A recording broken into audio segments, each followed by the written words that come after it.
বনবস্তির একদম কাছে বনমন্ত্রী হাতি নিয়ে খুললেন মুখ। হাতির সংখ্যা বাড়াতে আমি খুশি বললেন বনমন্ত্রী বীরবাহা হাসদা। শনিবার কুমারগ্রাম ব্লকের ভলকা উচ্চ বিদ্যালয়ে আমাদের পাড়া আমাদের সমাধানে এসেছিলেন বনমন্ত্রী বীরবাহা হাসদা। সেখানে তিনি সাংবাদিকদের প্রশ্নের উত্তরে বলেন, মানুষের সংখ্যা বেড়ে যাচ্ছে, সেটা নিয়ে তো অবজেকশন হচ্ছে না। বনমন্ত্রী হিসেবে আমি গর্ববোধ করি, হাতির সংখ্যা বেড়েছে, বাঘের সংখ্যা বেড়েছে, আমাদের তরফ থেকে সবকিছুর সংখ্যা বাড়াচ্ছি, কিন্তু মানুষ যাতে ভালো থাকে এবং বন্যপ্রাণীরাও যাতে ভালো থাকে, পরিবেশের ভারসাম্য যেন ঠিক থাকে, মানুষ এবং বন্যপ্রাণী যাতে সবাই ভালো থাকে, তার জন্য বন দপ্তর এবং বনকর্মীরা কাজ করে যাচ্ছে। সবশেষে মানুষকে আরো বেশি করে সচেতন হবার বার্তা দেন বনমন্ত্রী বীরবাহা হাসদা।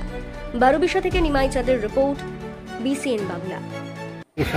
এখানে যেটা সমস্যা শুনতে পেলাম, যেটা লাইটের ক্ষেত্রে, আপনারা জানেন আলিপুরদুয়ার মানে জঙ্গল ঘেরা এরিয়া, তো সেখানে জঙ্গলে যারা আমার পরিবারের সদস্য, হাতি থেকে বাঘ থেকে আরম্ভ করে সব, তাদেরকেও ভালো রাখতে হবে, মানুষকেও ভালো থাকতে হবে। তো এখানে লাইটের ডিমান্ড দেখলাম বেশি আছে, আর কিছু কিছু রাস্তার ডিমান্ড। দেখুন, মানুষের সংখ্যা বেড়ে যাচ্ছে, সেটা নিয়ে তো অবজেকশন হচ্ছে না। তো বনমন্ত্রী হিসাবে আমি গর্ববোধ করি যে হাতির সংখ্যা বাড়ছে, বাঘের সংখ্যা বাড়ছে, আমরা আমাদের তরফ থেকে সব কিছুর সংখ্যা বাড়াচ্ছি, ঠিক আছে। কিন্তু একটাই বলবো যে মানুষ যাতে ভালো থাকে এবং বন্য প্রাণী যাতে ভালো থাকে, ভারসাম্য তো আমাদেরকে ঠিকঠাক রাখতে হবে। তো সেই ভালো থাকা কীভাবে থাকা যায়, আমরা বন দপ্তরের তরফ থেকে সর্বক্ষণ চেষ্টা করছি, আমার কর্মীরা 24 ঘন্টা নজরদারি রাখে। কিন্তু মানুষকে আর একটু সচেতন হতে বলবো।